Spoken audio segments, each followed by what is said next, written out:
Olá, graça e paz, muito bom dia, boa tarde ou boa noite para você que está comigo aqui no nosso canal, Semeando a Palavra com a missionária Kézia, que sou eu. Como é bom estar com vocês nesse dia 21 de novembro de 2024, para juntos fazermos nossa leitura bíblica diária. Peço que deixe o seu like, compartilhe esse vídeo com o máximo de pessoas possíveis, deixe também um comentário. Se você for novo ou nova por aqui, se inscreva no nosso canal, ative o sino de notificações para receber também nosso devocional diário Meditar e Orar. Nossa leitura de hoje será o livro de 2 Tessalonicenses, os 3 capítulos. Depois nós leremos Atos, capítulo 18, do versículo 12 até o capítulo 19, versículo 10. Bora para a leitura sem mais delongas. 2 Tessalonicenses, capítulo 1. Paulo, Silvano e Timóteo, à igreja dos Tessalonicenses, em Deus, o nosso Pai, e no Senhor Jesus Cristo. Graça e paz a vocês da parte de Deus, o nosso Pai, e do Senhor Jesus Cristo. Ação de graças e oração. Irmãos, devemos sempre dar graças a Deus por vocês, como é justo, porque a fé de vocês tem crescido cada vez mais e o amor de todos vocês uns pelos outros tem transbordado. Portanto, nós nos gloriamos em vocês, entre as igrejas de Deus, pela perseverança e pela fé que vocês têm demonstrado em todas as perseguições e tribulações que estão suportando. Elas dão prova do justo juízo de Deus. Como resultado, vocês serão considerados dignos do reino de Deus, pelo qual também estão sofrendo. É justo da parte de Deus retribuir com tribulação àqueles que os oprimem e dar alívio a vocês que estão sendo oprimidos e a nós também. Isso acontecerá quando o Senhor Jesus for revelado lá dos céus com seus anjos poderosos em meio a chamas de fogo. Ele punirá os que não conhecem a Deus, aqueles que não se submetem ao evangelho do nosso Senhor Jesus. Eles sofrerão a pena da destruição eterna, a separação da presença do Senhor e da sua poderosa glória. Isso acontecerá no dia em que ele vier para ser glorificado por seus santos e admirado por todos os que creram, entre os quais vocês estão, porque creram no nosso testemunho. Por causa disso, oramos constantemente por vocês, para que o nosso Deus os faça dignos da vocação e com poder cumpra todo o bom propósito e toda obra da fé. Oramos assim para que o nome do nosso Senhor Jesus seja glorificado por meio de vocês, e vocês nele, segundo a graça do nosso Deus e do Senhor Jesus Cristo. 2 Tessalonicenses capítulo 2. A manifestação do homem da iniquidade. Irmãos, quanto à vinda do nosso Senhor Jesus Cristo e a nossa reunião com ele, rogamos a vocês que não se deixem abalar nem alarmar tão facilmente, quer por espírito, quer por palavra, quer por carta supostamente enviada por nós, afirmando que o dia do Senhor já chegou. Que ninguém os engane de modo algum, porque aquele dia não acontecerá sem que primeiro venha a apostasia e seja revelado o homem da iniquidade, o filho da perdição. Este se opõe e se exalta acima de tudo e que se chama de tudo que se chama Deus ou é objeto de culto, chegando até a sentar no templo de Deus, fazendo-se passar por Deus. Não se lembram de que eu costumava falar dessas coisas quando ainda estava com vocês?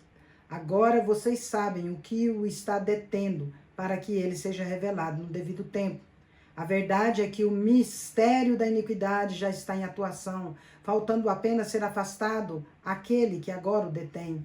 Então será revelado o iníquo, a quem o Senhor Jesus matará com o sopro da sua boca e destruirá pela manifestação da sua vinda. A vinda desse iníquo é segundo a ação de Satanás, com todo tipo de poder, sinais e prodígios falsos, bem como toda forma de injustiça para enganar os que perecem, pois não acolheram o amor à verdade, a fim de serem salvos.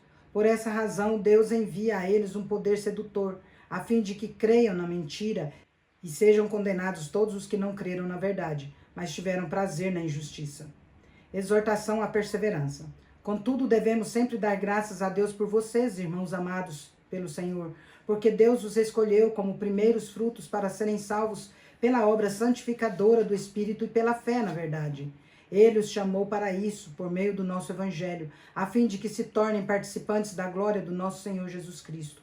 Portanto, irmãos, permaneçam firmes e apeguem-se às tradições que foram ensinadas a vocês, quer de viva voz, quer por carta nossa, que o próprio Senhor Jesus Cristo e Deus, o nosso Pai, que nos amou e nos deu eterna consolação e boa esperança pela graça, deem ânimo ao coração de vocês e os fortaleçam para que tanto os seus atos como as suas palavras sejam bons.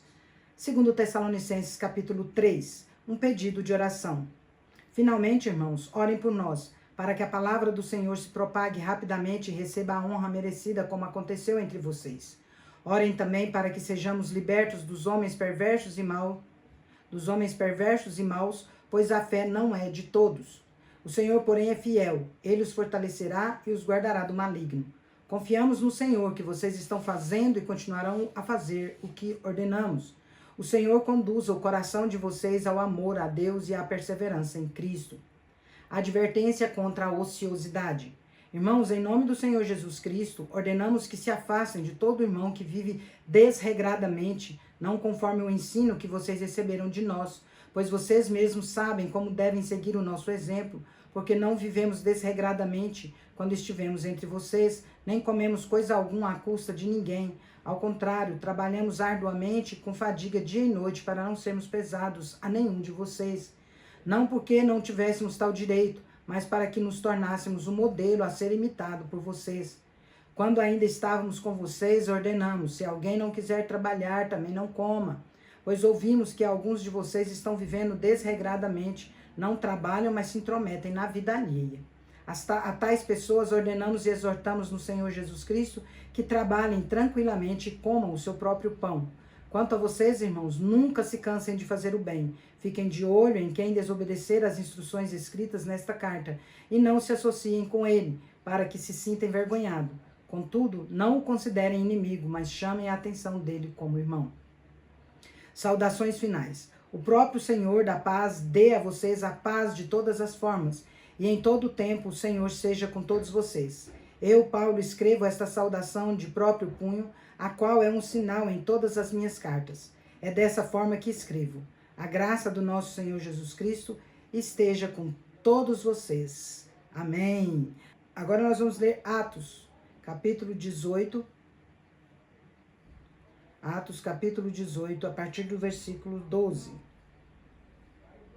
Sendo Galho procônsul da Acaia, os judeus fizeram em conjunto um levante contra Paulo e o levaram ao tribunal, fazendo a seguinte acusação: este homem está persuadindo o povo a adorar a Deus de maneira contrária à lei.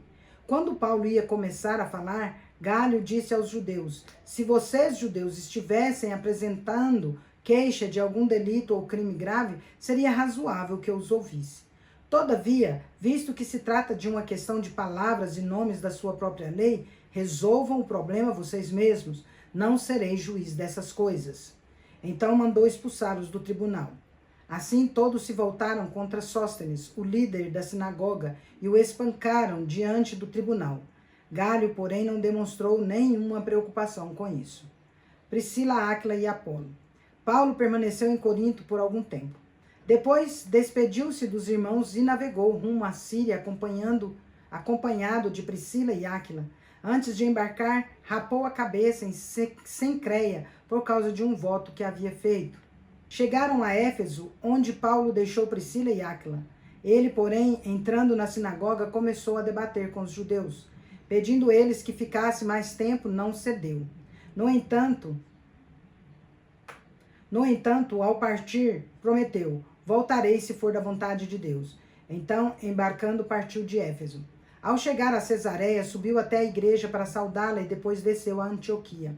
Depois de passar algum tempo em Antioquia, Paulo partiu dali e viajou por toda a região da Galácia e da Frígia, fortalecendo todos os discípulos.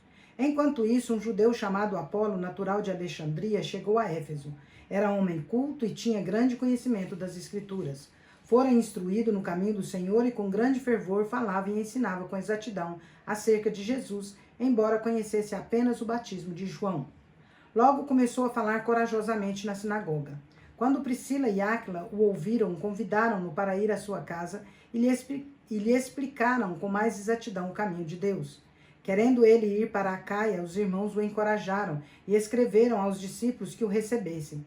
Ao chegar, ele auxiliou muito os que pela graça haviam crido, pois refutava vigorosamente os judeus em debate público, provando pelas Escrituras que Jesus é o Cristo. Atos capítulo 19. Leremos até o versículo 10. Paulo em Éfeso. Enquanto Apolo estava em Corinto, Paulo, atravessando as regiões altas, chegou a Éfeso. Ali encontrou alguns discípulos e lhes perguntou: Vocês receberam o Espírito Santo quando creram? Não, nem sequer ouvimos que existe o Espírito Santo, responderam. Então, que batismo vocês receberam? Perguntou Paulo. O batismo de João, responderam eles. Paulo disse: O batismo de João foi um batismo de arrependimento. Ele dizia ao povo que cresce naquele que viria depois dele, isto é, em Jesus. Ouvindo isso, foram batizados em nome do Senhor Jesus. Quando Paulo lhes impôs as mãos, veio sobre eles o Espírito Santo e começaram a falar em línguas e a profetizar. Eram ao todo uns 12 homens. Paulo entrou na sinagoga e ali falou com liberdade durante 3 meses, argumentando convincentemente acerca do reino de Deus. Alguns deles, porém, se endureceram e se recusaram a crer e começaram a falar mal do caminho diante da multidão. Paulo, então, afastou-se deles. Tomando consigo os discípulos, passou a ensinar diariamente na escola de Tirano. Isso continuou por 2 anos, de forma que todos os judeus e os gregos que viviam na província da Ásia ouviram a palavra do Senhor. Encerramos nossa leitura por hoje. Vós, porém, sois raça eleita, sacerdócio real, nação santa, povo de propriedade exclusiva de Deus, a fim de proclamardes as virtudes daquele que vos chamou das trevas para a sua maravilhosa luz. 1 Pedro 2,9. Agora vamos comigo ali parabenizar os aniversariantes de hoje. Bora lá!